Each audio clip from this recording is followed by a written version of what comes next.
সবাই বলেন যে জীবনে কাদের সঙ্গ লাভ করছি সেটা খুব গুরুত্বপূর্ণ। এক ঝুড়ি ফলের মধ্যে যদি একটা পচা ফল আপনি রেখে দেন তাহলে আস্তে আস্তে সমস্ত ফল পচে যায়। সেই জন্য কথায় আছে যে কুসঙ্গ থেকে দূরে থাকো। কিন্তু কি করা যায়? এই সংসার খুবই ছোট। যেখানে আমরা কাজ করি, যেখানে আমরা থাকি, যে পথে আমরা আসা যাওয়া করে থাকি, যে পথে আমরা ভ্রমণ করি, সেখানে এমন অনেক সংখ্যক ব্যক্তি থাকেন যাকে দেখে আমরা মনে করি যে এদের থেকে দূরে থাকতে হবে। তখন আমরা কি করতে পারি? তাদের কি আমরা পরিত্যাগ করব? তাহলে এই সংসারে এমন অনেক মানুষ আছেন, তাহলে কি সংসারই পরিত্যাগ করব? না, সেই ফলের মতন হবেন না যারা একটি পচা ফলের উপস্থিতির জন্য নিজেরাও নষ্ট হয়ে যান।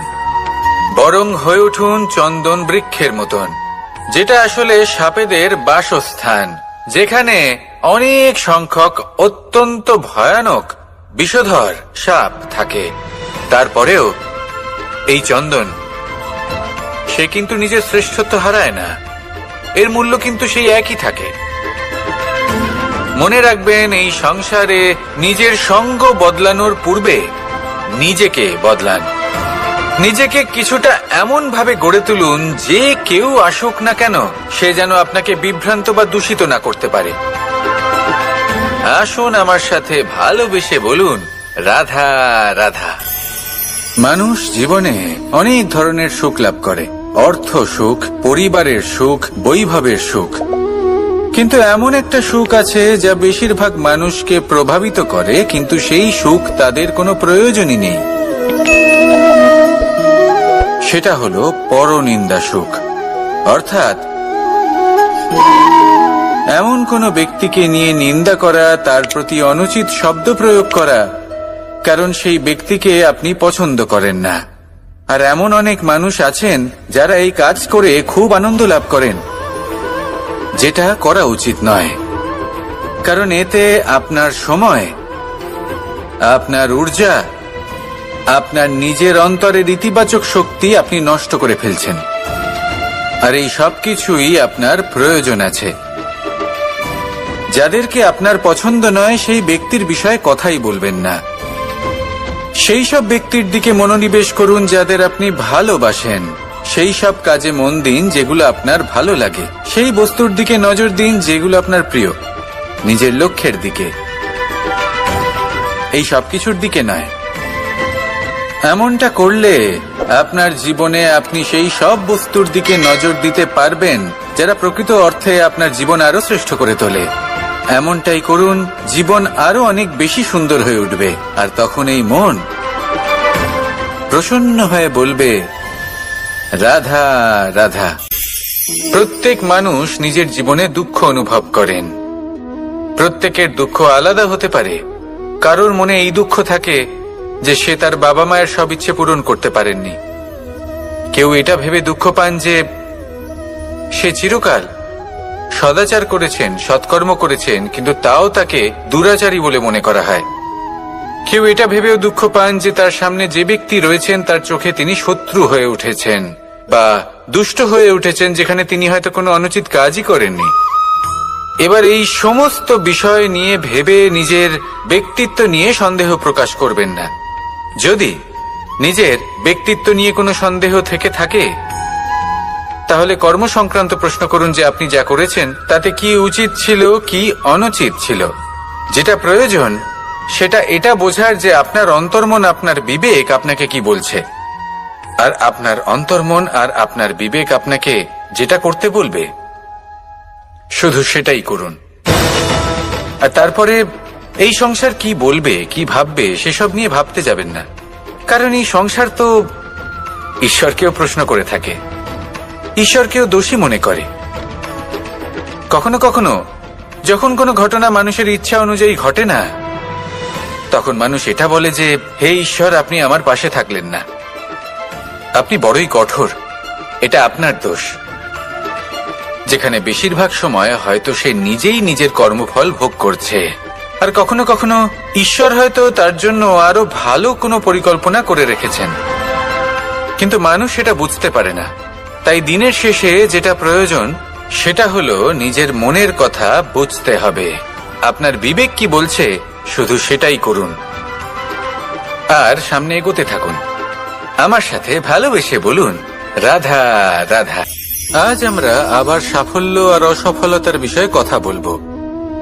সফল ব্যক্তি কে হয় এবং অসফল ব্যক্তি কে হয়, এই বিষয়ে আমরা আগে অনেকবার কথা বলেছি। প্রত্যেক ব্যক্তি সাফল্য লাভ করতে চান, কিন্তু প্রত্যেক ব্যক্তি সাফল্য লাভের এই কাজে সফল হতে পারেন না। এবার এটা কেন হয়, এর পেছনে কারণটা কি? কারণ হলো ভয়। সফল ব্যক্তি হলেন তিনি যিনি নিজের সিদ্ধান্ত দ্বারা এই সমস্ত সংসারকে বদলে দিয়ে থাকেন, এবং অসফল ব্যক্তি হলেন তিনি যিনি এই সংসারকে দেখে এর বিষয়ে ভেবে নিজের সিদ্ধান্ত বদলে ফেলেন। প্রয়োজন হলো নিজের লক্ষ্যের বিষয়ে ভেবে দেখার, পথের বিষয়ে ভেবে দেখার। একবার যদি আপনি পথ নির্বাচন করে থাকেন, সেই পথে অগ্রসর হতে থাকুন আর তাতে অটল থাকুন। সবসময় দৃঢ় প্রতিজ্ঞ হন। আপনি যদি কোনো পথে টিকে থাকেন আর নিরন্তর পরিশ্রম করতে থাকেন, তবেই আপনার জীবনে সাফল্য আসবে। যদি কথায় কথায় লোকে কি ভাববে, লোকে কি বলবে, একথা ভেবে নিজের সিদ্ধান্ত পাল্টান, তাহলে কখনো নিজের লক্ষ্যে পৌঁছতে পারবেন না। আসুন আমার সাথে ভালোবেসে বলুন, রাধা রাধা। মানুষের 6টি বড় শত্রু রয়েছে, আর এরা অন্য কোথাও নয়, বরং মানুষের অন্তরেই বাস করে। এই 6টি শত্রু হল কাম, ক্রোধ, মোহ, লোভ, ঈর্ষা আর অহংকার। কিন্তু এরা কি চিরকাল আপনার শত্রু হিসেবেই থেকে যায়? এদেরকে নিজের বন্ধু করে তোলা কি সম্ভব নয়? ভেবে দেখুন না। এবার যদি কথা বলি কাম নিয়ে, অর্থাৎ কামনা করা, তাহলে মানুষ যদি জীবনে কামনা করতে থাকে তাহলে সন্তোষের অনুভূতি লাভ করতে পারে না। কিন্তু এই কামনাই মানুষের বন্ধু হয়ে উঠতে পারে। কিভাবে? ধরুন, যদি মানুষ ভাবে আমি আরো অনেক বেশি শ্রেষ্ঠ ব্যক্তি হয়ে উঠতে চাই, আর তার জন্য কর্ম করে, পরিশ্রম করে, তাহলে ভবিষ্যতে গিয়ে শ্রেষ্ঠ ব্যক্তি হয়ে উঠতে পারে কামনার কারণে। অর্থাৎ এই কামনাই ওর বন্ধু হয়ে ওঠে। কিন্তু ধরুন, কোনো মানুষ যদি চায় সে শ্রেষ্ঠ ব্যক্তি হয়ে উঠবে, কিন্তু তার জন্য না কোনো কর্ম করছেন আর না কোনো পরিশ্রম করছেন, আর অধর্মের পথে চলতে শুরু করে দেন, তাহলে এই কামনাই তার শত্রু হয়ে উঠতে পারে।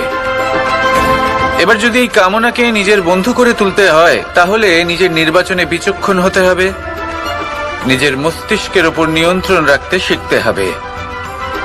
সেটাই করুন আর আমার সাথে ভালোবেসে বলুন, রাধা রাধা। আজ আমরা মানুষের আরো একটি শত্রুর বিষয়ে কথা বলবো, যার নাম হলো লোভ। যে কোনো বস্তুকে অত্যাধিক লাভ করার যে বাসনা, যতটা লাভ করেছি ততটা যথেষ্ট নয়, আমার আরো চাই, আরো চাই, একেই বলে লোভ। এবার এই লোভ আপনার জীবনে শুভ না অশুভ, আপনার মিত্র নাকি আপনার শত্রু, সেটাও নির্ভর করছে আপনার ওপর। যেমন ধরুন, কোনো ব্যক্তির অসম্ভব ধনের লোভ, সে সেটা অর্জন করছে আর সেটা সংগ্রহ করছে, আর সেটা লাভ করার জন্য সে অনৈতিক কাজ করছে। যদি এই সব হতে থাকে, তাহলে লোভ কিন্তু আপনার পক্ষে অত্যন্ত ক্ষতিকারক। কিন্তু যদি সেই ব্যক্তি ধরুন ধন অর্জন করছেন, তার সাথে নীতিও পালন করছেন, আর সংগ্রহ করার পরে সেটা সংসারে ছড়িয়ে দিচ্ছেন, যদি এমনটা হয়, তাহলে এই লোভ আপনার বন্ধু হয়ে উঠতে পারে। যদি আপনার সৎসঙ্গ লাভ করার, সৎকর্ম করার লোভ থাকে, তাহলে আপনি কখনো একা থাকবেন না। যদি ভালোবাসা প্রদান করার লোভ থাকে, এই সংসারকে সাহায্য করার লোভ থাকে, তাহলে এই লোভ যা সংসারের শত্রু, সেটা কিন্তু আপনার সাথে পরমাত্মার মিলন ঘটাতে পারে। এবার এই লোভকে নিজের মিত্র করে তুলবেন নাকি শত্রু করে তুলবেন, সেই সিদ্ধান্ত আপনারই। আসুন আমার সাথে ভালোবেসে বলুন, রাধা রাধা। কখনো এই প্রকৃতির দিকে তাকিয়ে থাকবেন। এই প্রকৃতি অনেক ধরনের শিক্ষা দেয়। কোন একটা গাছকে দেখুন কিভাবে সে মাটি থেকে জল শুষে নেয়। সে ঝড় হোক বা হোক কড়া রোদ সব সহ্য করে এবং অবশেষে সে ফল ধারণ করে। আর সেই ফল উৎপন্ন করার পরে সে ফল কিন্তু সে নিজে গ্রহণ করে না, এই সংসারকে প্রদান করে, যাতে পশু পাখি মানুষ তারা এই ফল গ্রহণ করে শক্তিশালী হয়ে উঠতে পারে, সুস্থ থাকতে পারে। সেভাবেই নদী, সরোবর এরা নিজেরাও কিন্তু নিজেদের জল গ্রহণ করে না, মাটিকে প্রদান করে, পশু পাখিকে প্রদান করে।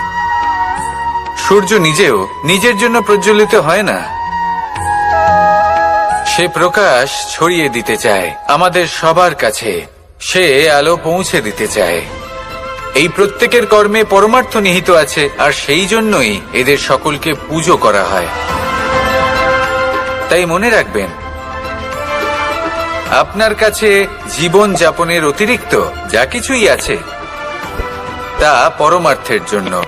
তাহলে তার সদ্ব্যবহার করুন আর আমার সাথে ভালোবেসে বলুন, রাধা রাধা। পরিবর্তন, এটা হলো সৃষ্টির অমূল্য নিয়ম। এই সংসারে সবকিছু সময়ান্তরে পরিবর্তিত হয়, এই সময়ও পরিবর্তিত হয়। পরিবর্তন চিরকাল হয়ে এসেছে আর চিরকাল হতে থাকবে। কিন্তু এবার আমরা সেই পরিবর্তন কিভাবে লাভ করব যেটা আমাদের প্রয়োজন, যেটা আমরা চাই? আমরা জীবনে বিকাশ চাই। এই বিকাশ কিভাবে লাভ করতে পারি? এই প্রকৃতি কিন্তু আমাদের অত্যন্ত উত্তম উদাহরণ দিয়ে বুঝিয়েছে। একটি বিন্দুর উদাহরণ দিয়েছে যা ভবিষ্যতে একটা বিশাল নদীর আকার ধারণ করে। এটা কিভাবে হয়? মেঘ থেকে একটি বিন্দু ঝরে পড়ে সেই পর্বতের ওপর যেখানে হিম আছে। সেই হিমের সংস্পর্শে আসা মাত্র সেই বিন্দুর সাথে আরো বেশ কিছু বিন্দু যুক্ত হয়, তারপর তারা অগ্রসর হয়, আরো কিছু বিন্দু যুক্ত হয়, আস্তে আস্তে একটা ক্ষীণ ধারার রূপ ধারণ করে এবং সেটাই ভবিষ্যতে আরো এগোতে থাকে। অনেকটা যাওয়ার পর যখন অনেক সংখ্যক বিন্দু একসাথে যুক্ত হয় তখন সেটা বিশাল নদীর আকার ধারণ করে। এবার আমরা মানুষ বলে আমাদের সাথে এই নিয়মের অন্যথা হয় তা নয়। আমরাও এই প্রকৃতির অংশ, আমাদের ক্ষেত্রেও একই নিয়ম প্রযোজ্য। যখন পরিশ্রম করে অনেক সংখ্যক বিন্দু আমরা একত্রিত করব তখনই পরিবর্তনের নদী প্রবাহিত হবে। প্রয়োজন হলো নিরন্তর পরিশ্রম করা এবং ধৈর্য ধরা। এটা করতে থাকুন, জীবনে সবকিছু লাভ করতে পারবেন। কারণ প্রকৃতি আমাদের এটাই শিখিয়েছে, আর আমরা এই ব্রহ্মরই একটি অংশ, যার দ্বারা এই ব্রহ্মাণ্ড নির্মিত। আসুন আমার সাথে ভালোবেসে বলুন, রাধা রাধা। আমরা সকলে সামাজিক জীব। মানুষের সাথে দেখা সাক্ষাৎ করা এটা চিরকালই চলতে থাকে। আমরা কখনো কাউকে উপহার দিই, আবার কখনো কেউ আমাদের উপহার দেয়। কখনো কি এমন হয়েছে যে আপনি কাউকে একটা উপহার দিয়েছেন, কিছু সময় পরে বা কিছু মাস পরে সেই উপহারই ঘুরে ফিরে আপনার কাছেই এসেছে, অর্থাৎ সেই বস্তুটাই আপনার কাছে আবার ফিরে এলো? এরকম হয়। ছেলেবেলায় একদিন একজনের বিবাহ ছিল, তখন মা তাকে একটা উপহার দিতে চাইছিলেন। তাই তিনি একটা পোশাক বানালেন আর সেটাকে সুসজ্জিত করছিলেন। আমি দেখলাম আর জিজ্ঞেস করলাম যে মা, এই পোশাক এত সুসজ্জিত করার কি আছে? তখন মা বললেন যে কানাই, কখনো কাউকে এমনই উপহার দেবে, এমন প্রকারে দেবে যে সেটা যদি আবার ঘুরে ফিরে তোমার কাছে ফিরে আসে তাহলে যেন তোমার খারাপ না লাগে। এটাই কিন্তু হয় আমাদের ব্যবহারের সাথে, কর্মের সাথেও এবং আমাদের কথার সাথেও। তেমনই আচরণ করবেন যে আচরণ আপনি সহ্য করতে পারবেন। যদি মুখ থেকে কটু কথা বেরোতে থাকে তখন নিজেকে সংযত করে নিন। সেই শব্দই প্রয়োগ করুন যেটা আপনি তার বদলে শুনতে চাইবেন এবং আপনার দুঃখও হবে না। কারণ আপনার কর্ম এমন একটা উপহার যেটা আবার ঘুরে ফিরে ফলস্বরূপ আপনার কাছেই আসবে। সেই জন্য নিজের আচরণ শুভ করুন, নিজের মানসিকতা শুভ করুন, নিজের মুখ থেকে মধুর বাণী নিঃসৃত করুন, আর এইভাবেই মধুর ভাবে বলুন রাধা রাধা। এই সংসারে প্রত্যেকটা জিনিসের নিজস্ব একটা বিশেষত্ব আছে, আর তার বিশেষত্বর জন্যই তাকে বিশেষ গুরুত্ব দেওয়া হয়। যদি কথা বলি অস্ত্রের, যেমন তরোয়াল, তরোয়াল নির্মাণ করা হয়েছে রক্ষার জন্য। কত তাড়াতাড়ি সে সামনে উপস্থিত শত্রুকে নিধন করতে পারে। এবার এই তরোয়ালের কোন গুণটা দেখা প্রয়োজন? সেটার ধার। সেই বস্তুটি নয় যার মধ্যে এই তরোয়াল রাখা হয়। সেইভাবেই যদি আমি কথা বলি বাণের, তাহলে এটা প্রয়োজনীয় নয় যে সেই বাণ কতটা তীক্ষ্ণ, কতটা বলশালী। এটা দেখা প্রয়োজন যে তার আকারটা কেমন। সে কি বাতাস ভেদ করে নিজের লক্ষ্যে পৌঁছতে পারবে? সেটা বেশি গুরুত্বপূর্ণ। সেই জায়গাটা নয় যেখানে সেই বাণ রাখা হয়। ঠিক সেইভাবে যদি আপনি কোনো মানুষেরই মূল্য বুঝতে চান, তাকে পরখ করে দেখতে চান, তাহলে তার জাতি, তার ধর্ম, তার রূপ, তার আকার, সেগুলো দেখে তাকে পরখ করতে চেষ্টা করবেন না। তাকে পরখ এই সব কিছুর ভিত্তিতে করবেন না। তার স্বভাবটা দেখুন, তার গুণ দেখুন, তার প্রতিভা দেখুন, তার কর্ম দেখুন, কারণ এটাই সেই ব্যক্তির আসল পরিচয়। এটাই হলো তার অস্তিত্ব। যখনই আপনি কোন নর্তককে শ্রেষ্ঠ নৃত্য প্রদর্শন করতে দেখেন, তখন আপনি কিন্তু এটা ভাবেন না যে সে কোথা থেকে এসেছে, সে কি খায়, ওর বন্ধু বান্ধব কারা। আপনি তার নৃত্য দেখেন, ওর শিল্প দেখেন, সেটারই প্রশংসা করেন, সেটাকেই সম্মান করেন। সেইভাবে এই সংসারে সকলকে সম্মান করুন। আর এই সম্মানের আধার হওয়া উচিত তার গুণ, তার স্বভাব, তার কর্ম, তার রূপ আর তার বেশভূষা নয়। আসুন আমার সাথে ভালোবেসে বলুন রাধা রাধা। এই সংসার বলে যে কৃষ্ণ হলো মহাযোগী, কেউ বলে যে কৃষ্ণ হলো সাংখ্য যোগের প্রবর্তক, কেউ বলে ভক্তি যোগের, কেউ বলে জ্ঞান যোগের, কেউ কেউ এটা মনে করেন যে অষ্টাঙ্গ যোগের প্রভু হলাম আমি। কিন্তু এই যোগ আসলে কি? যোগ বিষয়টাকে বোঝা খুব একটা কঠিন নয়, কিন্তু সেই যোগকে নিজের যাপনের অংশ করে তোলা হলো অত্যন্ত কঠিন, আর তার জন্য প্রয়োজন অভ্যাস। যোগ শব্দটার অর্থ হলো যুক্ত করা, আর এটা আমি ছোটবেলায় শিখেছিলাম। যখন আমার মাখন খেতে ইচ্ছে করত, আর মা মাখনের সেই হাঁড়িটা ওপরে টাঙিয়ে রাখতেন, তখন আমরা ভাবতাম যে অত দূরে পৌঁছবো কি করে। তখন আমরা যোগের বিষয়ে জানতে পারলাম, আর তখন জানতে পারলাম যে সব থেকে গুরুত্বপূর্ণ যোগ আসলে কি? সহযোগিতা, সাহায্য। আমরা সব সখারা একসাথে জড়ো হতাম, একে অপরের পিঠের ওপর উঠে দাঁড়াতাম, আর তারপর আমরা ওই মাখনের হাঁড়ির কাছে পৌঁছতে পারতাম, আর তারপর আমরা সবাই মিলে সেই মাখন ভাগ করে খেতাম। সহযোগিতা, এটা অত্যন্ত গুরুত্বপূর্ণ। পাণ্ডবরাও মহাভারতে এটাই করেছিলেন। ওনাদের সাথেও কেউ ছিল না, একে অপরকে সাহায্য করে ওনারা অনেক বীরদের একত্রিত করেছিলেন। তারপর অবশেষে মহাভারতের এই মহাযুদ্ধে ওনারা জয়লাভ করেছিলেন। রামায়ণে রাম এবং লক্ষ্মণের সাথে কেউ ছিল না। সহযোগিতার মাধ্যমে ওনারা ভাল্লুক আর বানর সেনাকে একত্রিত করেছিলেন, আর এই সংসারের সব থেকে প্রবল রাক্ষস রাবণকে বধ করেছিলেন। মনে রাখবেন, একসাথে মিলে যদি আপনারা কর্ম করতে শেখেন, তাহলে এই সংসারে এমন কিছুই নেই যেটা আপনি অর্জন করতে পারবেন না। আসুন আমার সাথে ভালোবেসে বলুন রাধা রাধা। মানুষ যখনই কোনো পর্বতারোহণ করতে শুরু করে, তখন সে বারবার পড়ে যায়, বারবার উঠে দাঁড়ায়, সামনে এগোতে চেষ্টা করে, কিন্তু যদি সে দৃঢ় নিশ্চয় করে থাকে, তাহলে সে অবশেষে সেই পর্বতের শিখরে পৌঁছেই যায়। চলার পথে যদি বড় কোনো পাথর চলে আসে বা পর্বতের কোনো বড় অংশ সামনে আসে, তাহলে সে তার সাথে ধাক্কা খায় না, সে পথ বদলে নেয়। কিন্তু বাধা তাকে সবসময় পেতেই হয়, আর সেই বাধা সে পায় ছোট ছোট পাথরের দ্বারা। তাদের উপর পা পড়লে তার পা পিছলে যায় আর সে পড়ে যায়। এই ছোট ছোট পাথর হলো আমাদের জীবনের সেই ছোট ছোট সমস্যা, সেই ছোট ছোট ভুলগুলো যেগুলো আমরা অবজ্ঞা করতে থাকি। আমরা ভাবি এর দ্বারা কি বা ক্ষতি হবে, কিন্তু সেগুলোই অনেক সময় আমাদের অসফলতার কারণ হয়ে দাঁড়ায়। যত তাড়াতাড়ি সম্ভব এই ছোট ছোট পাথরগুলিকে জীবন থেকে তুলে ফেলে দিন। ভুল হওয়াটা স্বাভাবিক, কিন্তু তার মানে এই নয় যে বারবার সেই ভুলের পুনরাবৃত্তি ঘটবে। ভুলটা বুঝুন, সেটা স্বীকার করুন আর সেটা শুধরে নিন। যখন আপনি এটা করতে শিখবেন, তখনই খুব তাড়াতাড়ি আপনি সেই শিখরে পৌঁছতে পারবেন। আর যখন পৌঁছে যাবেন, তখন এই মন প্রসন্ন হয়ে বলবে, রাধা রাধা। সূর্য এই সংসারকে আলো প্রদান করে। সূর্যের মনে যদি নিজের তেজের জন্য অহংকার জন্ম নেয়, তখন তার অহংকার ভঙ্গ করে মেঘ। সূর্যের আলো পূর্ণরূপে ঢেকে দেয়।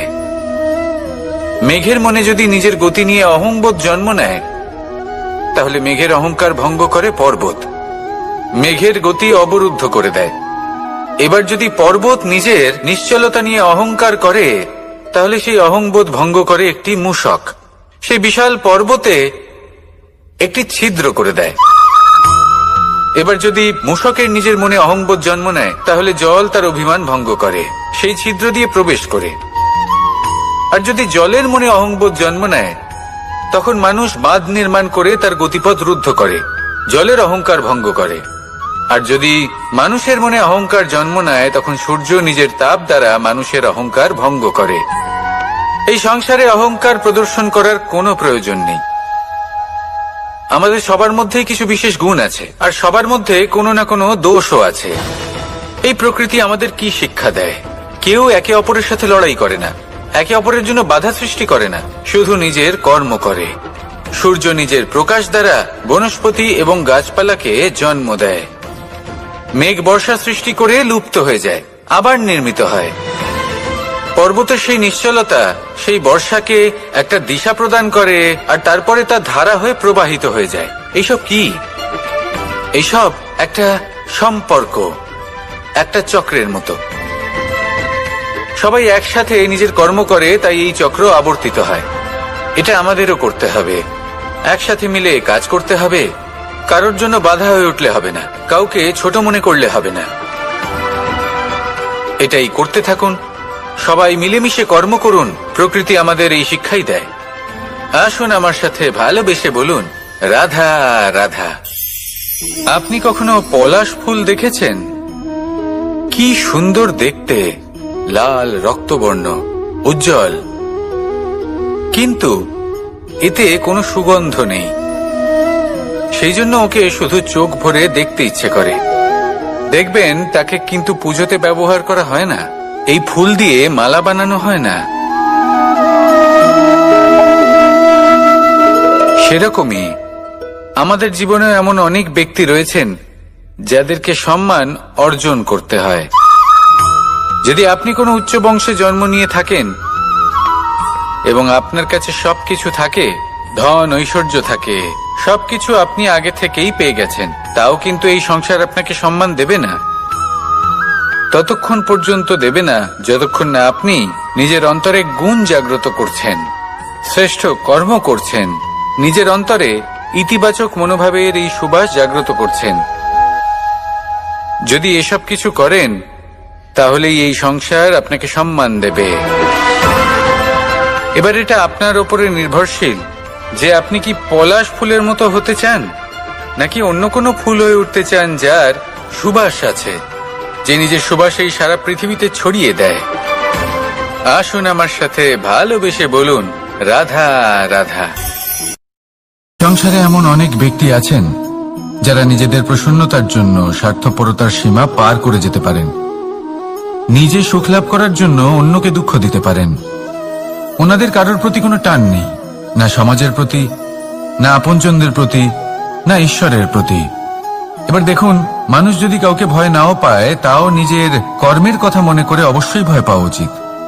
কারণ আপনি যা কর্মই করুন তার ফল নিজে থেকে আপনার কাছে আসবেই, নিশ্চিত রূপে আসবে। তার থেকে আপনি পালাতে পারবেন না। কেউ নিজের কর্মফলের হাত থেকে বাঁচতে পারে না। স্বয়ং মহাদেবকেও ওনার কর্মফল ভোগ করতে হয়েছিল। উনি কিছু না ভেবেই ভস্মাসুরকে বর দিয়েছিলেন। তার পরিণামস্বরূপ যেটা হলো যে ওই ভস্মাসুর, যাকে মহাদেব বরদান করেছিলেন, তার হাত থেকে নিজের প্রাণ বাঁচিয়ে ওনাকে পালাতে হলো। এই সংসারে এমন কেউ নেই যে নিজের কর্মফলের হাত থেকে বাঁচতে পারে। সবসময় এটা ভেবে দেখুন যে কর্মটা আপনি করছেন সেটা শ্রেষ্ঠ কি না। এমন কর্ম করুন যেটা আপনাকে জীবনে এগিয়ে নিয়ে যাবে। নিজেকে সৎ পথে রাখুন, কিন্তু এটাও সুনিশ্চিত করুন যে জীবনে যে কর্ম আপনি করছেন তাতে অন্য ব্যক্তির উপর কি প্রভাব পড়ছে, তাতে উনি দুঃখ পাচ্ছেন না তো। যদি আপনি যা করছেন তাতে সবার মঙ্গল হয়ে থাকে, তাহলে আপনার কাউকে ভয় পাওয়ার কোনো প্রয়োজন নেই। না কালকে ভয় পাবেন, না মহাকালকে। আসুন আমার সাথে ভালোবেসে বলুন, রাধা রাধা। জীবনে যখনই আমরা কোনো বিশেষ মানুষের সাথে পরিচিত হই, তখন তার ব্যক্তিত্বের বিষয়ে আমাদের একটি নিজস্ব দৃষ্টিভঙ্গি তৈরি হয়। তা সে ভালো হোক বা মন্দ, আমরা নিজেদের দৃষ্টিভঙ্গি, নিজেদের ধারণা বানিয়ে ফেলি। কিন্তু আপনি কি নিশ্চিত রূপে বলতে পারেন যে এই যে আপনার দৃষ্টিভঙ্গি, সেটাই সেই ব্যক্তির পূর্ণ সত্য, সেই ব্যক্তি সত্যি সেরকমই? না, আপনি সেরকম বলতে পারেন না। কারণ যে কোনো মানুষের একটি চরিত্র, একটি ব্যক্তিত্ব অনেক বছর ধরে তৈরি হয়, অসংখ্য অভিজ্ঞতা লাভ করার পরে তৈরি হয়। আপনি একদিনে বুঝতে পারবেন না যে সেই ব্যক্তি কেমন। এই ভুলটাই বেশিরভাগ মানুষ করে ফেলেন। কিন্তু যদি সত্যি কোনো মানুষকে বুঝতে চান, তাহলে একটু সময় দেওয়া খুব প্রয়োজন। সবার আগে প্রথম আলাপে সেই ব্যক্তি তো এটাই বোঝাবে যে সে কতটা শ্রেষ্ঠ, কিন্তু সে কতটা গুণী বা কতটা অপগুণী, এটা বোঝার জন্য আপনাকে সেই ব্যক্তির কাছাকাছি থাকতে হবে। তিনি কতটা অহংকারী বা কতটা সজ্জন, সেটা বোঝার জন্য আপনাকে সেই ব্যক্তিকে সম্মান দিয়ে দেখতে হবে। সেই ব্যক্তি কতটা লোভী বা কতটা সরল, সেটা বোঝার জন্য তাকে ধন দিয়ে দেখতে হবে। সেই ব্যক্তির কতগুলো খারাপ গুণ আছে, সেটা বোঝার জন্য সেই ব্যক্তিকে স্বাধীনতা দিয়ে দেখতে হবে। তবেই তাকে আপনি বুঝতে পারবেন। যে কোনো মানুষকে বোঝা, তার ব্যক্তিত্ব বুঝে ওঠা এতটা সহজ কাজ নয়। যতক্ষণ কোনো ব্যক্তির ব্যক্তিত্ব সম্পর্কে স্পষ্ট ধারণা না হয়, ততক্ষণ সেই ব্যক্তির সাথে সম্পর্কে অগ্রসর হওয়া উচিত হবে না। আসুন আমার সাথে ভালোবেসে বলুন, রাধা রাধা। এই সংসারের দুটি সবথেকে শক্তিশালী শব্দ হল নীরবতা এবং প্রসন্নতা। এই দুটি সবথেকে বেশি কঠিনও। এবার আপনি বলবেন, এতে কঠিনের কি আছে? না, ক্ষেত্র বিশেষে নিজে নীরব থাকা হলো অত্যন্ত কঠিন। আর তার থেকেও বেশি কঠিন হলো বিকট পরিস্থিতিতে নিজেকে প্রসন্ন রাখা। কিন্তু যদি আপনি এটা শিখে যান, তাহলে এই নীরবতাই আপনাকে জীবনে অনেক বড় বড় সমস্যার হাত থেকে বাঁচাবে। এই প্রসন্নতা আপনাকে বিকটতর পরিস্থিতি থেকে বেরিয়ে আসতে শক্তি যোগাবে। তাই এই গুণ আত্মসাৎ করুন আর আমার সাথে ভালোবেসে বলুন, রাধা রাধা। আমরা সবাই জীবনে কামনা করি। কেউ ধন সম্পত্তির কামনা করি, কেউ ভালোবাসার, কেউ বন্ধুদের, কেউ নাম, খ্যাতি আদি ইত্যাদি। এগুলো লাভ করার জন্য আমরা চেষ্টা করতে থাকি, পরিশ্রম করতে থাকি। কিছু সময় পরে অর্জনও করে ফেলি, কিন্তু সবকিছু অর্জন করার কিছু সময় পরে এরা রুষ্ট হয়ে যান, আমাদের থেকে দূরে চলে যান বা আমাদের থেকে কেড়ে নেওয়া হয়। এমনটা কেন হয়? এমনটা এই কারণে হয় কারণ মানুষের একটা দুর্বলতা আছে। কোনো কিছুই অর্জন করার পরে আস্তে আস্তে সে তার মূল্য, তার গুরুত্ব ভুলে যায়, তার জন্য চেষ্টা করা ছেড়ে দেয়। আর এটাই হলো সব থেকে বড় সমস্যা। ঠিক যেমন কোনো ব্যক্তি যিনি ধন অর্জন করতে চান, তার জন্য কঠিন পরিশ্রম করেন, হয়তো ধন অর্জন করেও ফেলেন, তারপর আস্তে আস্তে ওই ধনের মূল্য ভুলে যান, উচিতভাবে তা প্রয়োগ করেন না, আস্তে আস্তে তার ধন, তার সঙ্গ ত্যাগ করে দেয়। সমস্ত পরিশ্রম ব্যর্থ হয়ে যায়। সেই জন্য মনে রাখবেন, এই সংসারে কিছু অর্জন করা অত্যন্ত কঠিন ব্যাপার, কিন্তু তার থেকেও বেশি কঠিন হলো সেটা নিজের সাথে ধরে রাখা। তাই জীবনে যখনই আপনি কিছু অর্জন করবেন তার গুরুত্বটা বুঝুন, আর তারপরে সময় সময় তার মূল্য নিজেকে স্মরণ করাতে থাকুন। কৃতজ্ঞ থাকুন যে আপনার পরিশ্রম আপনাকে এই ফল দান করেছে, আর চিরকাল পরিশ্রম করুন। তবেই আপনি যেটা লাভ করেছেন সেটা আপনার কাছে থেকে যাবে। আসুন আর আমার সাথে ভালোবেসে বলুন, রাধা রাধা। এই সংসারে আপনার সবথেকে বড় বন্ধু কে? কেউ বলবেন ছোটবেলার বন্ধুরা, কেউ বলবেন মাতা পিতা, কেউ বলবেন ঈশ্বর। এবারে বলুন যে এই সংসারে আপনার সবথেকে বড় শত্রু কে? কেউ বলবে আপনার বিরোধী, সেই ব্যক্তি যে আপনাকে হিংসে করে, বা আপনার নিজের অহংকার, আপনার কুকর্ম। আমি বলবো যে এই সংসারে আপনার সবথেকে বড় বন্ধু হলো আপনার নিজের মন। এই চঞ্চল মনকে যদি আপনি নিয়ন্ত্রণ করতে শিখতে পারেন, তাহলে এর থেকে বড় বন্ধু এই সংসারে আপনি কোথাও পাবেন না। সেখানেই যদি এই মন আপনাকে বশ করে ফেলে, তাহলে সংসারে এর থেকে বড় শত্রু আপনি কোথাও পাবেন না। সেই জন্য এই সংসারকে নিয়ন্ত্রণ করার চেষ্টা ত্যাগ করুন। প্রথমে এই মনকে নিয়ন্ত্রণ করতে শিখে যান, তাহলে এই জীবন নিজে থেকেই সাফল্যের পথে অগ্রসর হবে। আর তখন এই মন প্রসন্ন হয়ে বলবে, রাধা রাধা। সংসারে যদি আপনি শুভ কিছু অর্জন করতে চান, তাহলে দুটি পথ আছে। প্রথম হলো ধর্ম, আর দ্বিতীয় হলো কর্ম। কিছু ব্যক্তি এমন কথাও বলেন যে আমরা তো ধর্মের পথেই অগ্রসর ছিলাম, আমরা তো লক্ষ্যপ্রাপ্ত করতে পারলাম না, বরং আমাদের নিন্দা হলো। এবার এরকমটা ঠিক কেন হয়? এরকম এই কারণে হয়, কারণ দেখতে গেলে ধর্ম সবসময় আমাদের এমন পথ দেখায় যেটা আমাদের একটা শুভ লক্ষ্য প্রাপ্তিতে সাহায্য করে, কিন্তু সেই লক্ষ্যে আমাদের পৌঁছতে হবে নিজেদের কর্ম দ্বারা। যদি আপনি ধর্মের পথে অগ্রসর হয়ে থাকেন, তাহলে আপনাকে কর্মও করতে হবে। যদি ধর্মের পথে চলেন কিন্তু কর্ম না করেন, তাহলে লক্ষ্য প্রাপ্তি হবে না। ঠিক সেইভাবেই যদি আপনি কর্ম করতে থাকেন কিন্তু ধর্মের পথে না চলেন, তাও লক্ষ্য প্রাপ্তি হবে না। মনে রাখবেন যে ধর্ম এবং কর্ম হলো একটি মুদ্রার দুই পিঠের সমান। এদের নিজের জীবনে আত্মসাৎ করুন এবং অগ্রসর হন। এই সংসারের প্রত্যেক লক্ষ্য আপনার হবে। আসুন আমার সাথে ভালোবেসে বলুন, রাধা রাধা। প্রত্যেক মানুষ জীবনযাপন করেন, কিন্তু প্রত্যেক মানুষ বেঁচে থাকার রসদ জোগাড় করতে পারেন না। তাহলে কি করা যায়? জীবনের রসদ কিভাবে জোগাড় করা যায়? কিভাবে আমাদের চেষ্টা করে যাওয়া উচিত? আমাদের কি করা উচিত? কিছু কাজ আছে যেগুলো আপনাদের করতে হবে। সর্বপ্রথম, জীবনে যখনই কোনো সমস্যা আসবে, তখন নিরপেক্ষভাবে তার সম্মুখীন হন। তা সে যে সমস্যাই হোক, সেটা সমাধান করার জন্য আপনাকে শুভ পথ নির্বাচন করতেই হবে। তারপরে যদি আপনার হাতে কখনো ক্ষমতা আসে, সেই মুহূর্তে আরো বেশি বিনম্র থাকতে হবে। আপনি ধন অর্জন করলে তখন অহংকার জাগ্রত হতে দিলে চলবে না। আপনি যদি শক্তিশালী হয়ে ওঠেন, তাও অহংকার জাগ্রত হলে চলবে না। জীবনে যখনই ক্রোধ হবে, তখন নিজেকে নিয়ন্ত্রণ করুন, আর ভেবে দেখুন যে যদি এই মুহূর্তে আপনি ক্রোধ দেখান, তাহলে তার পরিণাম কি হবে।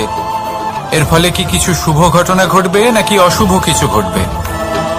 শুধু এই কটা কাজ নিজেদের জীবনে আত্মসাৎ করুন, জীবন যাপন অত্যন্ত সহজ হয়ে যাবে। আসুন আমার সাথে ভালোবেসে বলুন, রাধা। আপনি কখনো কোনো পাথরের বুক চিরে বয়ে চলা কোনো নদী দেখেছেন? পাথর নদীর সামনে নত হয়ে যায়, তাকে বাধা দিতে চেষ্টা করে কিন্তু কখনো বাধা দিতে পারে না। এই নদী হলো ততটাই শক্তিশালী, কিন্তু এর আরম্ভ কোথা থেকে হয়? দূরে কোথাও কোনো পর্বতের চূড়াতে এক বিন্দু জল ঝরে পড়ে আর তার সাথে হিম গলিয়ে দেয়। তারপর জলের শক্তি বৃদ্ধি পায়। তারপর অনেক বিপদের সম্মুখীন হয় আর অনেক ধরনের বাধা সে অতিক্রম করে। তার শক্তির এতটাই বৃদ্ধি হয় যে তাকে বাধা দেওয়া একেবারেই অসম্ভব ব্যাপার হয়ে যায়। দেখুন, নদী তো মহান বটেই, কিন্তু তাকে মহান করে তুলেছে কে? সেই সকল বিপদ যার থেকে ও কখনো পালায়নি। সেইভাবেই আমাদেরও বিপদ থেকে পালিয়ে গেলে হবে না, তার সম্মুখীন হতে হবে সাহসের সাথে, পূর্ণ শক্তি প্রয়োগ করে। তবেই আমরা শিখতে পারবো, তবেই আমরা সামনে এগোতে পারবো। যদি আপনি জীবনে কুন্দন হয়ে উঠতে চান, তাহলে জ্বলন সহ্য করতেই হবে। আসুন আমার সাথে ভালোবেসে বলুন, রাধা রাধা। এ হলো গোলাপ ফুল। একে আমরা সকলেই চিনি। সমগ্র সংসার ভালোবাসে এই পুষ্পকে। এই ফুল দেখতেও সুন্দর। সবথেকে বেশি গুরুত্বপূর্ণ কথা হলো এর সুগন্ধ, যা দূর দূরান্ত থেকে ব্যক্তিদেরকে আকৃষ্ট করে। এই সুন্দর পুষ্প একটু মন দিয়ে দেখলেই দেখা যায় এর নিচে কাঁটা রয়েছে। এই সংসার বলে, এ প্রকৃতির কেমন রচনা, এত কোমল পুষ্প, এটা কি তীক্ষ্ণ কাঁটা সহ প্রস্ফুটিত হয়? এটাই হলো জীবনের সত্য। আমাদের অন্তরের সদ্গুণ, সেগুলিও এই ফুলের মতোই সুন্দর। সংসার এর সৌন্দর্য দেখতে পায়, এর সুগন্ধ চতুর্দিকে ছড়িয়ে পড়ে। কিন্তু এই সদ্গুণ জাগ্রত করে তোলার জন্য কঠোর পরিশ্রম করতে হয়, প্রতিনিয়ত চেষ্টা করে যেতে হয়। তাই জন্য যদি আপনি জানেন আপনার পথ উচিত কিন্তু তা কাঁটায় পরিপূর্ণ, তাহলে থামবেন না, চলতে থাকুন। একবার যদি অন্তরের সদ্গুণ জাগ্রত হয়, তাহলে এই সংসার এর সৌন্দর্য দেখবে আর সুগন্ধে আকর্ষিত হয়ে আপনার কাছে আসবে। এই মন, এই জীবন প্রসন্ন হয়ে বলবে, রাধা রাধা। মোহনের বাঁশির এই সুর, এই সঙ্গীত কার না পছন্দ হয়? সবারই খুব ভালো লাগে। এবার এই সুর আসে কোথা থেকে? কেউ বলবেন কৃষ্ণের হৃদয় থেকে। সত্য কথা, এই সুর হৃদয় থেকে নির্গত হয় এবং প্রকট হয় এই বাঁশি থেকে। এই বাঁশিটাকে দেখুন, এই ছিদ্রগুলি দেখুন, প্রত্যেকটা সুর থেকে নিজস্ব একটা স্বর নির্গত হয়। এবার যে ব্যক্তি এই সমস্ত সুর এবং স্বর বুঝতে পারেন, এতে নিপুণ, তিনি এই বাঁশির দ্বারা যে সুর নির্গত করবেন তা তো মধুর অবশ্যই হবে। এবার জীবনের সাথেও কিছুটা এরকমই ঘটে। জীবনের কিছু নীতি থাকে, অর্থ, কুটুম্ব এবং আধ্যাত্মিক। যদি জীবনের প্রত্যেকটা মুহূর্ত সুখময় হয় এরকম আপনি চান, তাহলে এই তিনটি নীতিতে আপনাকে নিপুণ হতে হবে। কোনো একটি বিশেষ নীতির প্রতি যদি আপনি বেশি ঝুঁকে পড়েন, তাহলে বাকি দুই নীতি থেকে যা সুখ লাভ করা সম্ভব তা পারবেন না। ধন অর্জন করতে হবে পরিবারের জন্য, পরিবারের সুখ মনের শান্তির জন্য, মনে শান্তির প্রয়োজন মনের শুদ্ধতার জন্য। যখন এই মন শুদ্ধ হবে, জীবন শুদ্ধ হবে, পবিত্র হবে, সুন্দর হবে এবং ভালোবেসে বলবে, রাধা রাধা। জল, এ হলো জীবনের আধার পঞ্চতত্ত্বের মধ্যে একটি, আর অত্যন্ত বিশেষ। এর থেকে অনেক বড় শিক্ষা পাওয়া যায়। এই জল, গন্তব্যের বিষয়ে এর স্পষ্ট ধারণা আছে।